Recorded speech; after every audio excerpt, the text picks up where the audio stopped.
हमारा टॉपिक चल रहा है मालदीव। और आज हम मालदीव और शेरशाह के बीच के संबंधों के विषय में पढ़ेंगे। मालदीव और शेरशाह की यदि बात करें तो मालदीव ने हुमायूं की सहायता नहीं की थी, फिर भी मारवाड़ शेरशाह के आक्रमण से नहीं बच सका। 1542 ईस्वी के अंत तक रायसीन के अभियान से मुक्त पाकर शेरशाह मालदीव के मान को नष्ट करने के लिए 80,000 सैनिकों के साथ मारवाड़ पहुंच गया। सुमेल का युद्ध हुआ और युद्ध में पराजय हुई। सुमेल युद्ध के कारण को यदि हम जांचें तो हम देखते हैं कि शेरशाह तथा मालदीव दोनों ही समान रूप से महत्वाकांक्षी थे और मालदीव ने अपनी वीरता से केवल जोधपुर व सोजत ही प्राप्त नहीं किए थे, परंतु छल बल से उसने स्वजातीय बंधुओं की स्वतंत्रता को समाप्त कर एक बड़े साम्राज्य का स्थापना करने में वह कामयाबी चाहता था और उसकी सीमाएं शेरशाह के साम्राज्य से जा टकराई थी। अतः मालदीव का साम्राज्य राजपूताना के लिए ही गौरव का विषय नहीं था, वरन मुगल साम्राज्य के लिए भी एक भयंकर चुनौती बनता जा रहा था। उस समय दिल्ली की गद्दी पर अफगान शासक शेरशाह का शासन था, अतः इस चुनौती का प्रथम उसे ही सामना करना पड़ा। शेरशाह भी अत्यंत सामान्य स्थिति से उन्नति करता हुआ मुगल राज्य को प्राप्त करने में सफल हुआ था। अपनी इस उपलब्धि में उसने बल की अपेक्षा छल का अधिक सहारा लिया, अतः उससे स्पष्ट होता है कि दोनों ही अति महत्वाकांक्षी व साम्राज्यवादी नीति को फॉलो करने वाले थे। इससे दोनों का प्रतिद्वंदी होना और युद्ध होना स्वाभाविक था। जब कनौज के युद्ध में हुमायूं को परास्त कर शेर खां शेरशाह के नाम से दिल्ली का शासक बना तो उसने अपने साम्राज्य की सुरक्षा के लिए अपनी सीमा पर स्थित शक्तिशाली राठौड़ राज्य का विनाश करने उसके लिए आवश्यक हो गया। दूसरा कारण अगर हम देखें तो हुमायूं भी मालदीव व शेरशाह के मध्य वैमनस्य बढ़ाने का एक कारण सिद्ध हुआ था। कनौज के युद्ध के बाद शेरशाह ने सत्ता तो प्राप्त कर ली, किंतु दूरदर्शी होने के कारण वह बाबर के वंश को पूर्णतया समाप्त कर देना चाहता था। अतः उसने हुमायूं को पीछा किया, परंतु जब उसने अपने शत्रु हुमायूं को मालदीव की शरण में जाते देखा तो शेरशाह ने मालदीव के पास दूत भेजकर कहलवाया कि वह हुमायूं को बंदी बनाकर उसके हवाले कर दे। इस कार्य के बदले शेरशाह ने मालदीव को कुछ प्रदेश देने का भी प्रलोभन दिया, परंतु जब मालदीव ने हुमायूं को बंदी नहीं बनाया और शेरशाह को उसने इस नाराज होना उसके ऊपर मालदीव पर स्वाभाविक था। तीसरे कारण के देखें तो वीरमदेव तथा राव कल्याणमल का शेरशाह की शरण में जाना था। वीरमदेव ने मेड़ता का राज्य पुनः प्राप्त करने के लिए तथा राव कल्याणमल ने बीकानेर का राज्य प्राप्त करने के लिए शेरशाह को मालदीव पर आक्रमण करने के लिए प्रोत्साहित किया। करमचंद्र वंशोत्कीर्णक काव्य के आधार पर डॉक्टर ओझा लिखते हैं कि बीकानेर वालों के आत्मरक्षार्थ बुलाने पर ही शेरशाह ने मालदीव पर चढ़ाई की थी, अन्य किसी कारण से नहीं। शेरशाह की इच्छा राजपूताना पर अधिकार करने की पहले से ही थी। जब राजपूत सरदारों का सहयोग उसे अनायास ही प्राप्त हो गया तब उसने शीघ्र ही राजपूताना पर आक्रमण करने का निर्णय ले लिया। इन राजपूत सरदारों से उसे मरु प्रदेश तथा राजपूत शक्ति दोनों का सहज ज्ञान प्राप्त हो गया। इस प्रकार शेरशाह ने राजपूतों की पारस्परिक फूट का लाभ उठाने का निश्चय किया। चौथा कारण देखें तो मालदीव की तत्कालीन राजनीतिक स्थिति ने भी शेरशाह को आक्रमण करने के लिए प्रेरित किया था। मालदीव चारों ओर से शत्रुओं से घिरा हुआ था। चित्तौड़ पर अधिकार कर मेवाड़ के राणाओं से उसने संबंध खराब कर लिए थे। शिवाना, जालोर, नागौर आदि को विजित कर उसने पड़ोसी राठौड़ नरेशों को भी अपना शत्रु बना लिया था। शेरशाह ने भाप लिया था कि ऐसी स्थिति में मालदीव युद्ध में एकाकी पड़ जाएगा और उसे हराना बहुत ही सरल होगा। पांचवा कारण था मालदेव के द्वारा उत्तर में विशाल एवं शक्तिशाली राज्य की स्थापना शेरशाह को एक चुनौती थी, क्योंकि उत्तर भारत में वह एक अखंड अफगान राज्य स्थापित करना चाहता था। इसके लिए राजपूताना पर अधिकार करना उसके लिए आवश्यक था।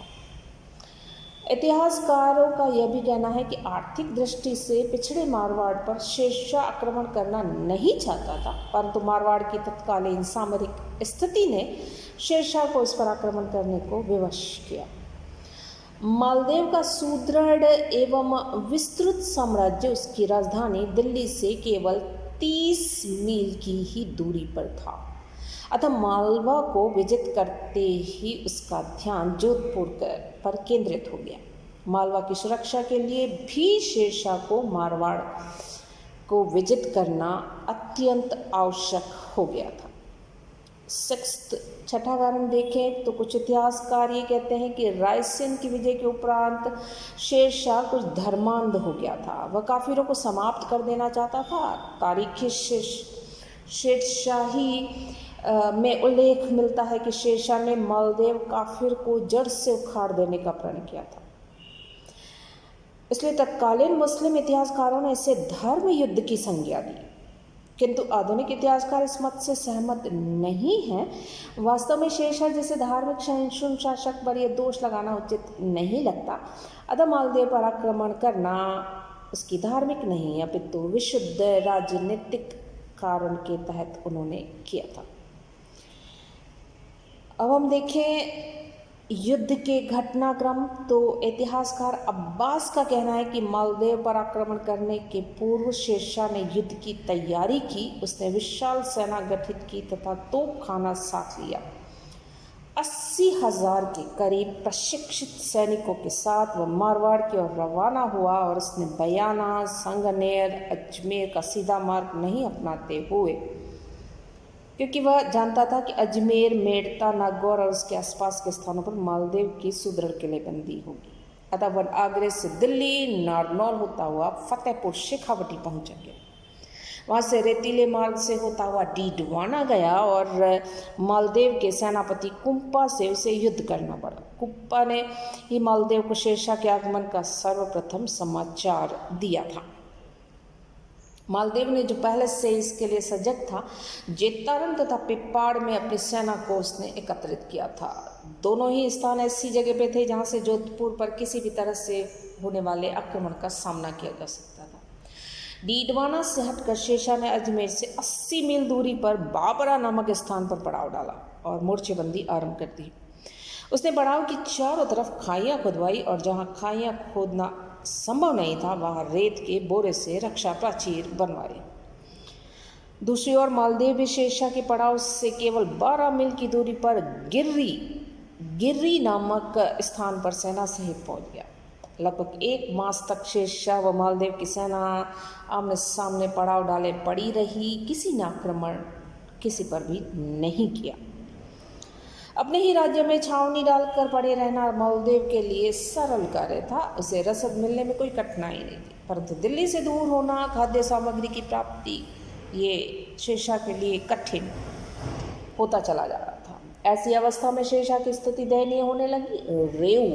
रेऊ का कहना है कि कई बार तो भयभीत होकर शेरशाह ने लौटने का इरादा न कर लिया था, परंतु वीरमदेव उससे धैर्य दिलाता रहा।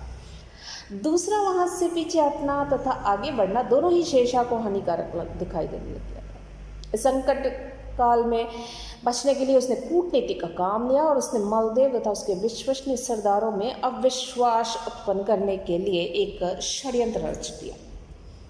शेरशाह ने मालदेव के सरदारों की ओर से अपने नाम कुछ जाली पत्र तैयार करवाए और जिनका आशय था कि युद्ध में शेरशाह का साथ देंगे तथा मालदेव को पकड़कर उसके सम्मुख उपस्थित कर दिया जाएगा। ये पत्र मालदेव के डेरे के पास इस प्रकार डलवाए गए मानो कि संयोग से वहां गिरे।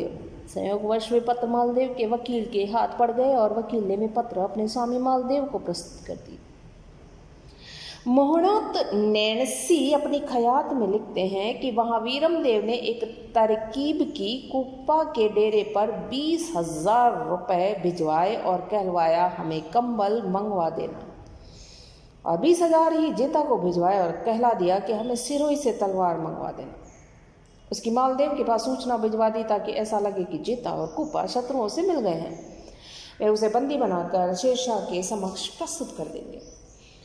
मालदेव शेरशाह के इस छल को समझ नहीं सका। वह अपने सामंतों के प्रति संदेह कर बैठा और युद्ध के प्रति निराश हो गया। उसने युद्ध करना व्यर्थ समझा और अपने मुख्य सरदारों से परामर्श किए बिना ही 4 जनवरी 1544 ईस्वी को रात के समय मुख्य सेना सहित युद्ध क्षेत्र से जोधपुर लौट गया, जबकि उसके मुख्य सरदार जेता और कुप्पा, जिन पर उसने अविश्वास किया था, सैनिक टुकड़ियों के साथ वहीं जमे रहे। मालदेव के चले जाने के पश्चात राठौर सरदारों ने बाबरा तथा गिर्री के सुमेल के मैदान में 5 जनवरी 1544 ईस्वी को कुप्पा व जेता के नेतृत्व में अफगानों पर धावा बोल दिया। जेता व कुप्पा ने अपने ऊपर लगे विश्वासघात के कलंक को धोने के लिए युद्ध क्षेत्र में वीर गति को प्राप्त करने का निश्चय किया और दोनों सरदार बचे हुए केवल 12,000 सैनिकों के साथ शूरवीरता से लड़े और शेरशाह की विशाल सेना के पांव उखड़ने लग गए। राजपूत सैनिकों के पास अब अफगान सैनिक भी राजपूतों की भांति तलवारों से युद्ध करने के लिए अपने घोड़ों से उतर पड़े, परंतु शेरशाह ने उन्हें तुरंत ऐसा करने से मना कर दिया। अपने हारते हुए सैनिकों की विजय दिला दी। शेरशाह की सेना परास्त होने को ही थी कि उसका सेनापति जलाल खां जलवानी नई कुमुक लेकर समय पर शेरशाह की सहायता के लिए वहां उपस्थित हो गया। उन सैनिकों द्वारा राजपूत सैनिकों ने घेर लिया गया। जेता और कुप्पा वीरता से लड़ते हुए वीर गति को प्राप्त हो गए। अब्बास खां शरवानी के विवरण से लगता है जैसे शेरशाह को युद्ध में विजय की उम्मीद बहुत कम थी। वह युद्ध के समय नमाज पढ़ रहा था, खुदा से दुआ कर रहा था ताकि सैनिकों का मनोबल बना रहे। हालांकि शेरशाह विजयी रहा, परंतु उसे कहने के लिए ये बाध्य होना पड़ा कि एक मुट्ठी भर बाजरे के लिए मैं हिंदुस्तान की बादशाहत खो देता। ये शब्द ही स्पष्ट कर देते हैं कि शेरशाह को इस युद्ध से कोई विशेष लाभ नहीं हुआ, लेकिन अगर वह हार जाता तो दिल्ली का राज्य उसके हाथ से अवश्य निकल सकता था। सुमेलगिरी युद्ध कोई सामान्य घटनाक्रम नहीं है। भारत की 2 महान शक्तियों के मध्य लड़ा गया युद्ध, वो भी निर्णायक युद्ध था।